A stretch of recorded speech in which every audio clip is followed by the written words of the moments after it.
Hi everyone, welcome to Dr. Deepa's Learning Lounge. I am Dr. Deepa and today we will discuss another topic of pathology in my second podcast, which is cellular adaptations explained, either to adapt or to perish. Adaptation is the law of survival. Every living being on earth, whether it is a microbe or a mammal, lives by one rule, whether to adapt or to perish. Think about the kangaroo rat in the desert. It survives the blazing heat in scarce water supply by producing a very concentrated urine and becomes nocturnal, minimizing the water loss from the skin and the respiratory tract. Or consider the emperor penguin of Antarctica, which endures the freezing temperatures by having a thick layer of fat around it and tightly packed feathers, huddling together to conserve the heat. Or a cactus in the arid areas, which is a thick, fleshy stem of water. There are spines on its leaf to reduce leaves, spines in place of leaves to reduce the water loss. There's extensive root system that grabs every drop of moisture. So whether it's a plant, a bird, or an animal, life is always negotiating with an environment. And just like other organisms, our body cells are also constantly adapting to what they face. So the slogan for today's lecture is adapt to survive.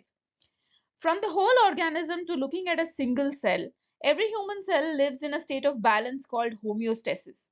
Under normal conditions, it performs its usual functions, maintains the normal metabolism, and stays structurally stable.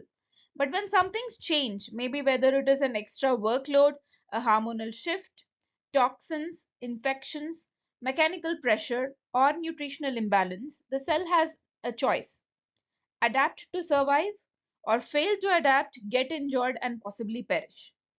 Adaptation is a structural and functional response that allows the cell to live with a new situation. Today, we focus on three major patterns of growth, which is hypertrophy, hyperplasia, and atrophy.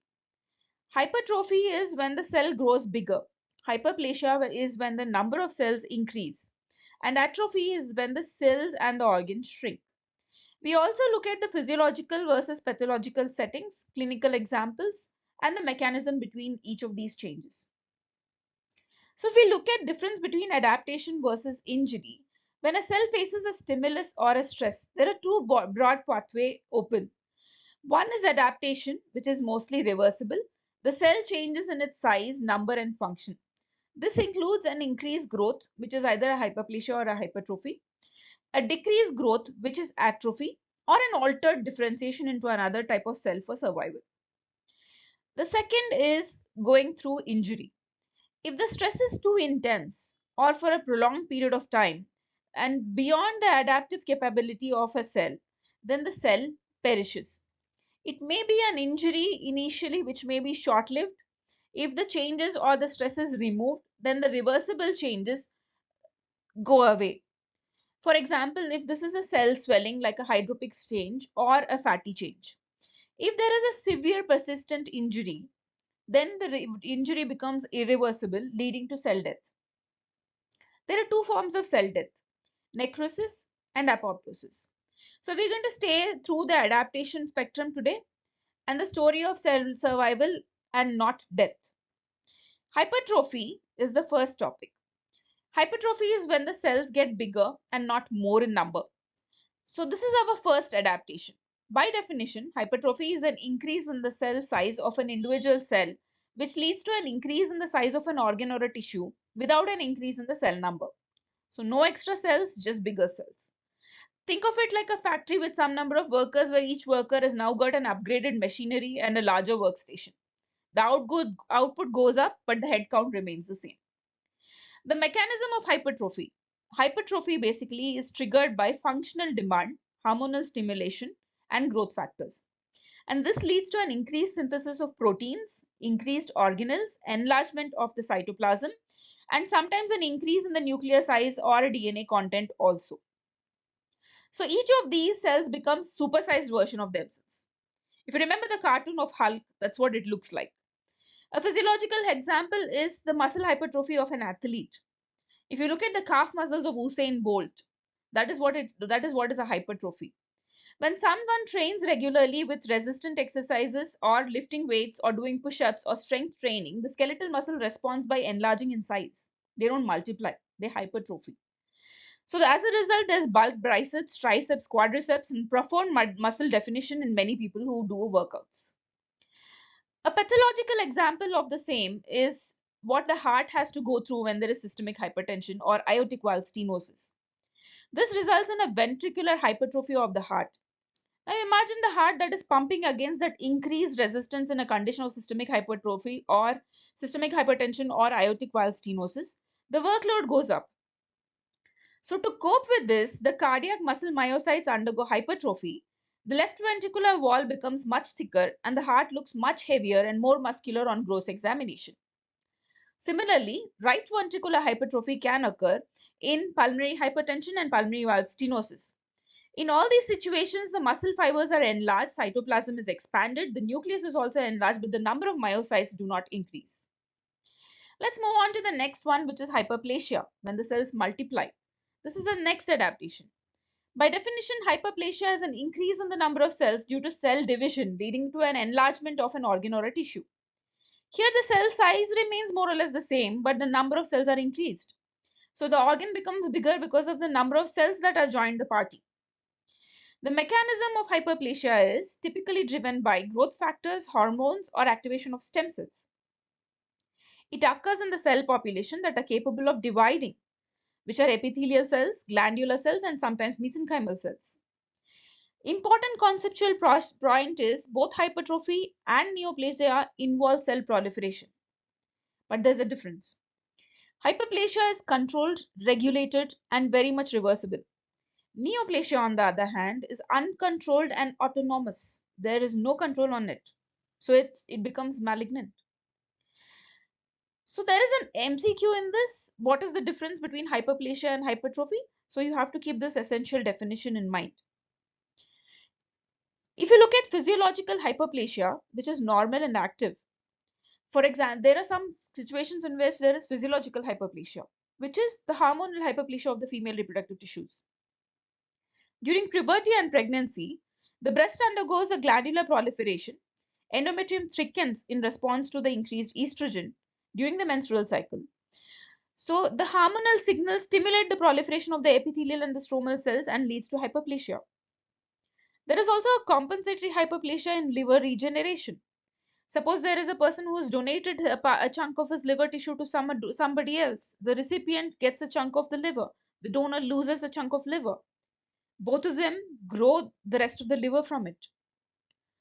This procedure is called a partial hepatectomy, which is a surgical removal of a portion of the liver. The remaining liver cells undergo hyperplasia and the organ mass is very much restored to a near normal condition. This is the principle that is used in living donor liver transplantation, which is quite impossible in other tissues. Next, if you think of the bone marrow hyperplasia in chronic hypoxic conditions, in people living in high altitudes, and so for example in the Himalayan population where there is chronic low oxygen levels, there is a stimulation to the bone marrow constantly. As a result, the bone marrow undergoes hyperplasia and there is increased production of the RBCs and secondary polycythemia. So this is the body's adaptation to improve the oxygen carrying capacity, because each of the RBC can only pick a few molecules of oxygen. So the number of RBCs are increased to compensate the requirement of oxygen in a low oxygen content atmosphere. Now moving on to the pathological hyperplasia. When does it become a problem? Endometrial hyperplasia. Imagine a 45 to 50-year-old presenting with an abnormal uterine bleeding. On biopsy, you see an endometrium that is crowded back-to-back glands, and there is excessive glandular proliferation. That is called an endometrial hyperplasia due to unopposed estrogen stimulation due to hormonal imbalance. But this is a pathological hyperplasia that can very much be a precursor for a malignancy if this is left unchecked and untreated. So this is a pathological hyperplasia. Another example of pathological hyperplasia is the diffuse toxic goiter. In some hyperthyroid states, the thyroid is diffusely enlarged and both lobes become bulky. Microscopically, the follicular epithelial cells proliferate. Follicles may be small and lined by tall, active-looking cells, and this represents the hyperplasia of the follicular cells under the influence of excess TSH stimulation. That is a pathological hyperplasia. When hypertrophy and hyperplasia work together in combination also, there are so many situations where this can happen too, where both hyperplasia and hypertrophy are in combination. A physiological example of a situation where there is hypertrophy and hyperplasia orchestrating together is pregnancy. The uterus in the pregnancy undergoes a dramatic increase in size, where the smooth muscle of the myometrium increases both in size and in number. So, in combination, it allows the uterus to accommodate the growing fetus and generate sufficient contractile force during labor. A pathological example of the same combo is the benign prostatic enlargement. In an individual around 70 years plus, the prostate gland enlarges around the urethra. The benign prostatic hyperplasia involves hyperplasia of the glandular tissue, hyperplasia and hypertrophy of the smooth muscle. Clinically, it can cause FUD, which is increased frequency, urgency, and difficulty in urination in order. And here, both hypertrophy and hyperplasia coexist, causing a mechanical obstruction, and this is a pathological combo.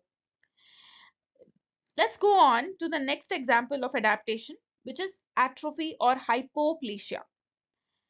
So this is the other side of the growth spectrum, which means there is decreased growth. The two terms are useful here, which is hypoplasia and atrophy. Hypoplasia is when the organ never fully develops. We use the word hypoplasia when the organ fails to achieve its normal size during its embryonic development. Some examples include congenital renal hypoplasia, congenital lung hypoplasia. So these are sometimes there may be a marrow hypoplasia or aplasia, which can happen anytime in the lifetime. So these are some important concepts of hypoplasia which you need to understand. Then we move on to discuss atrophy. Atrophy is a shrinking. Atrophy basically means shrinking to survive. By definition, atrophy is the decrease in the cell size or the number of cells or both, resulting in a reduced size of an organ or a tissue. A key point is it is often in response to a decreased demand or decreased nutrition, and it can be both physiological and pathological, and it can be reversible, although not always. You may hear the word involution sometimes, which have been used in certain terminology. For example, the uterine involutes after delivery, thymic involution during the growth of a person. So these are the words which also go hand in hand with atrophy. So atrophy occurs due to decreased protein synthesis, increased protein degradation, usually via the ubiquitin proteasome pathway, and also can be because of apoptosis of cells. Apoptosis is a programmed cell death which selectively removes the cells that are no longer needed and are harmful. Some examples of physiological and pathological atrophy will be next discussed. So the physiological atrophy have some classical examples. The first thing that I spoke already about was thymus. The thymus is large during active childhood, and with age it shrinks and gets replaced by fat. So this is a classical example of physiological atrophy. Then the regression of the embryonic structures during development. Certain structures exist during fetal life and they disappear. For example, the presence of a thyroglossal duct. The portions of the Mullerian and Wolffian ducts after the sex determination happens. So their disappearance is mediated both by apoptosis and by atrophy. So these are the physiological examples of atrophy. The pathological atrophy has 6 major types. So let's just understand them one by one for easy recall. The first example of pathological atrophy is disuse atrophy. I don't use it, I lose it. When a limb is immobilized by a cast in a person who is bedridden, and you don't even ask him to make minor movements like a small kick or a small movement of the fingers, the skeletal muscle that is not used loses its muscle fibers, shrinks, and after you remove the cast, it looks much thinner than the other limb. The next example is denervation atrophy. The first one we discussed was disuse atrophy. Don't use it, lose it. The second is denervation atrophy. Muscle depends primarily on its structure and maintenance on the basis of its nerve supply. So in conditions like poliomyelitis, spinal cord injury, or in peripheral nerve damage, where the loss of innervation happens, there is wasting of the involved muscle, and this is called a denervation atrophy. The third type of atrophy we need to discuss is ischemic atrophy, or an atrophy due to decreased blood flow. One example of this is the senile brain atrophy, or the atrophy of the brain because of aging. The brain shows somewhat narrowed gyri and widened sulci and an overall volume loss. That is more or less because of reduced blood supply. There can also be such shrinkage in any of the organ that loses its blood supply. Atrophy, another type of atrophy, that is fourth type, is because of its inadequate nutrition. In protein calorie malnutrition, such as marasmus, there is a severe loss of muscle mass and the child may appear just skin and bone. In advanced cancer, there is a development of cancer cachexia, that is a stage of profound muscle wasting. And the main factors that are involved in the inadequate nutrition or atrophy due to inadequate nutrition are the tumor necrosis factors. They cause catabolism and atrophy of the skeletal muscle. The fifth type of atrophy that we need to understand is the pressure atrophy. A constant pressure on a tissue can cause atrophy. An example is the development of bed sores in a poorly positioned patient. There can also be local ischemia or pressure which can cause ulceration or even necrosis. So that's another type of atrophy, which is called pressure atrophy. The sixth and final type of atrophy that we need to discuss is the atrophy due to loss of endocrine stimulation. Some of the organs which depend on hormone for its growth and survival do not do well when that hormone dependence is taken off. For example, the endometrial, vaginal, and breast atrophy post-menopause. Another example is hypogonadism leading to atrophy of the testes. Another such example is prolonged usage of oral steroids can cause a suppression of ACTH that can lead to adrenal cortex atrophy. So this is because of loss of endocrine stimulation on an organ that is hormone dependent. So you can picture yourself in all of these atrophies, and there may be situations where you see the patient. So the types of atrophy that we discussed on pathological grounds include diffuse atrophy, degeneration atrophy, ischemic atrophy, atrophy of inadequate nutrition, pressure atrophy, and atrophy due to loss of endocrine stimulation. So the story so far is from normal to adapted. So let's summarize. In steady state, there is homeostasis. When faced on stress or high demand, it can grow bigger, like hypertrophy. It can multiply in number, like hyperplasia. Or the body can just have its cells faced with high demand of nutrition, which is not supplied, so they can reduce in size or shrink in mass, which is atrophy. Most of these adaptations are reversible, which will help the cell survive at the moment of stress. But when this is prolonged for a longer period, it can become irreversible. Also, we saw the differences between the physiological and the pathological atrophies, hypertrophies, and hyperplasias. We also looked at the combination of hypertrophy, hyperplasia, like in uterus and prostate. And we also looked at the concepts of atrophies, which can be irreversible or reversible. So basically, this is from me on cellular adaptation. So this is Dr. Deepa signing off, and please I'm sure this episode must have clarified hyperplasia, hypertrophy, and atrophy for you. So if you have a friend who is preparing for FMGE, NEET PG, or NEET SS, don't forget to share my links, and don't forget to like, subscribe to my channel. So bye bye from me. This is Dr. Deepa signing off. So bye bye.